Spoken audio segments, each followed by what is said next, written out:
दोस्तों, वरुण के 5 विकेट बेकार दक्षिण अफ्रीका ने वापस करते हुए जीत दर्ज की। छोटे लक्ष्य का पीछा करते हुए दक्षिण अफ्रीका 66 रन पर 6 विकेट खोलकर संघर्ष कर रहा था, लेकिन जस्टप्स और कोटेजा ने खेल का रुख पलट दिया। स्टब्स का शानदार प्रदर्शन जारी रहा क्योंकि उन्होंने सेंट जॉर्ज पार्क में दक्षिण अफ्रीका को भारत के खिलाफ सीरीज में बराबरी पर लड़खड़ा किया। स्टब्स ने दक्षिण अफ्रीका को 66 रन पर 6 विकेट से उभारा और गोलार्ड कोटेजा ने 24 गेंदे पर 42 रन की साझेदारी कर भारत की टी20 में जीत का सिलसिला खत्म किया। जो मैच 11 मैचों में चल रहा था। पिछले महीने स्टब्स ने अपना पहला टेस्ट और वनडे शतक बनाया है और हालांकि गेबरा में उनकी 47 रन की पारी को मिलकर पत्थर नहीं माना जाए, लेकिन यह परिपक्वता की एक पारी थी जिसने संघर्षशीलता दक्षिण अफ्रीका टीम के लिए हालत बदल दिए। जून में टी20 विश्व कप के फाइनल में पहुंचने के बाद से दक्षिण अफ्रीका ने आज से पहले 6 मैच खेले हैं और केवल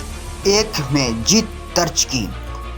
उनके खेल में एक निश्चित संरचना की कमी दिखी, जिसकी झलक तब देखने को मिली जब उन्होंने मैदान में एक संपूर्ण प्रदर्शन किया और भारत को 124 रन पर रोक दिया। तेज गेंदबाज शुरुआत में ही लाइव बनी थी, लेकिन स्लेपरों ने दबाव बनाया और केशव महाराज को छोड़कर सभी विकेट लिए। महत्वपूर्ण बात यह है कि उन्होंने भारत के शीर्ष 3 बल्लेबाजों को जल्दी आउट कर दिया और कुल 8 रन बनाए, जिसके बाद उन्होंने मध्यक्रम में पकड़ बनाई पड़ी।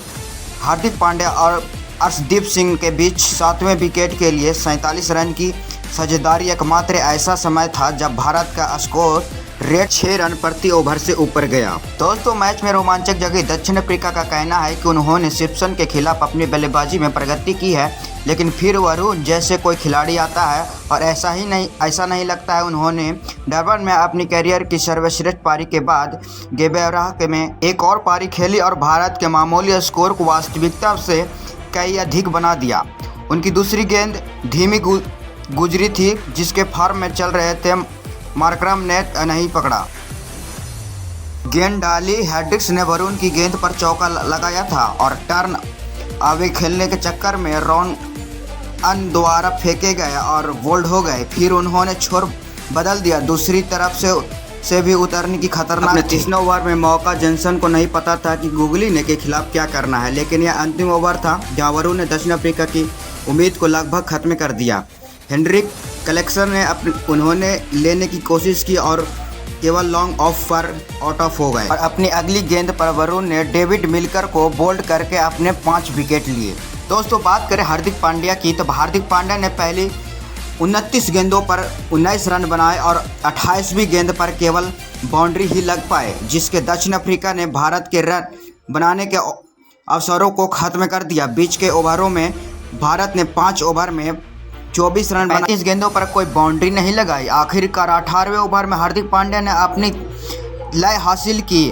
अपने पहले 2 ओवर में केवल 5 रन खर्च करने के बाद जॉनसन को वापस लाया गया और हार्दिक ने तुरंत कवर के ऊपर चौका जड़ दिया।